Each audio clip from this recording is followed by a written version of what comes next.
Hello అండి, అందరూ ఎలా ఉన్నారు? Welcome back to my channel ఫలహారాల బండి. నేను మీ శిరీష. ఈరోజు రెసిపీ వచ్చేసి గోధుమ రవ్వ కేసరి అండి. నేను చెప్పిన కొలతలతో చేస్తే చాలా సాఫ్ట్గా వస్తుందన్నమాట. టేస్ట్ కూడా చాలా బాగుంటుంది. ఎప్పుడు బొంబాయి రవ్వతో కాకుండా ఈసారి గోధుమ రవ్వతో ట్రై చేయండి. స్టవ్ వెలిగించి పాన్ పెట్టి వేడెక్కిన తర్వాత ఇప్పుడు దాంట్లోనే 2 టేబుల్ స్పూన్స్ వరకు నెయ్యి వేసి కాగిన తర్వాత ఇప్పుడు దీంట్లో 2 టేబుల్ స్పూన్స్ జీడిపప్పు వేసి ఒక్క నిమిషం పాటు వేయించుకోవాలండి. పూర్తిగా వేయించుకోకూడదు. కొంచెం వేయించుకున్న తర్వాత ఇప్పుడు దీంట్లోనే ఇంకో 2 టేబుల్ స్పూన్స్ వరకు కిస్మిస్ కూడా వేసి రెండింటిని కలిపి ఒక 2 నిమిషాల పాటు వేయించుకుంటే సరిపోతుందండి. జీడిపప్పు అయితే గోల్డెన్ బ్రౌన్ కలర్ వస్తుంది, కిస్మిస్ అయితే ఉబ్బుతాయి అన్నమాట. ఆ వేడికి నెయ్యిలో వేసాం కాబట్టి ఈ విధంగా ఉబ్బినాయి కదా, చూసారా? ఇలా వేగాలన్నమాట. ఇప్పుడు వాటిని ఒక ప్లేట్లో వేసి చల్లారనివ్వాలి. ఇప్పుడు మళ్ళీ అదే పాన్ని స్టవ్ మీద పెట్టేసి ఇంకో 2 టేబుల్ స్పూన్స్ వరకు నెయ్యి వేసుకోవాలండి. నెయ్యి అయితే ఎక్కువే పడుతుంది. గోధుమ రవ్వ కేసరికి కానీ బొంబాయి రవ్వ కేసరికి కానీ ఇంత నెయ్యి అనుకోకండి, వేస్తేనే టేస్ట్ చాలా బాగుంటుందన్నమాట.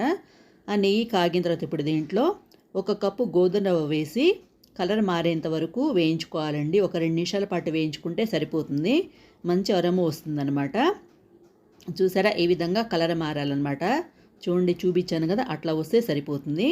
ఇప్పుడు దాన్ని పక్కన పెట్టేసుకుందాము ఆ పాన్ని. ఇప్పుడు ఒక గిన్నెలో మనం ఏ కప్పుతో అయితే గోధుమ రవ్వ తీసుకుంటామో అదే కప్పుతో 5 కప్పుల వరకు వాటర్ పోసుకోవాలండి. ఇదైతే కరెక్ట్ కొలతండి. ఈ కొలతలతో చేస్తే చాలాసేపు మృదువుగా ఉంటుంది, టేస్ట్ కూడా చాలా బాగుంటుంది. 5 కప్పుల వాటర్ పోసాను కదా, ఇప్పుడు దీంట్లో కుంకుమ పువ్వు ఉంటుంది కదా, అది వేస్తున్నానండి. ఇది ఆప్షనల్ మాత్రమే, మీ దగ్గర ఉంటే వేసుకోండి, లేదంటే స్కిప్ చేసేయచ్చు. ఇప్పుడు బాగా మరిగించుకోవాలండి.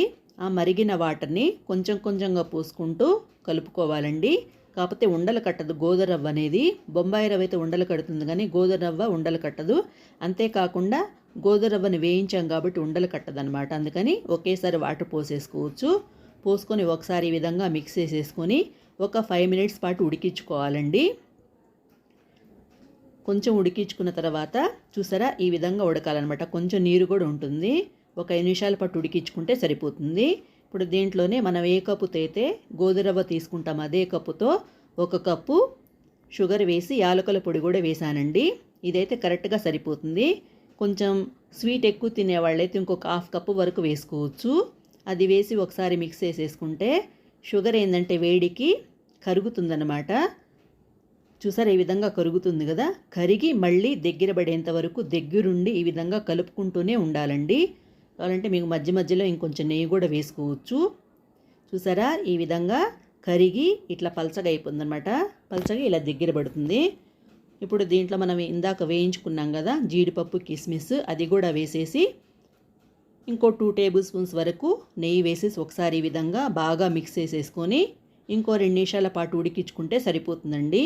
ఎక్కువసేపు అయితే ఉడికించుకోనక్కర్లేదు, రవ్వ ఉడికితే చాలన్నమాట.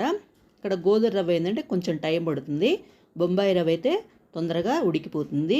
గోధుమ రవ్వ కాబట్టి కొంచెం టైం పడుతుంది కాబట్టి ఒక 7 మినిట్స్ వరకు పడుతుందండి ఇది అయ్యేంత వరకు. చూసారు ఎంత సింపుల్గా టేస్టీగా అయిపోతుందో. ఏ పండగైనా మనం చేసుకోవచ్చు, వినాయక చవితి చేసుకోవచ్చు. అంతేకాకుండా నవరాత్రుల్లో కంపల్సరీగా ఒకరోజు రవ్వ కేసరి చేస్తాం కదా, అప్పుడు తప్పకుండా ట్రై చేయండి. ట్రై చేసి మీకు ఎలా వచ్చిందో కామెంట్ చేయండి.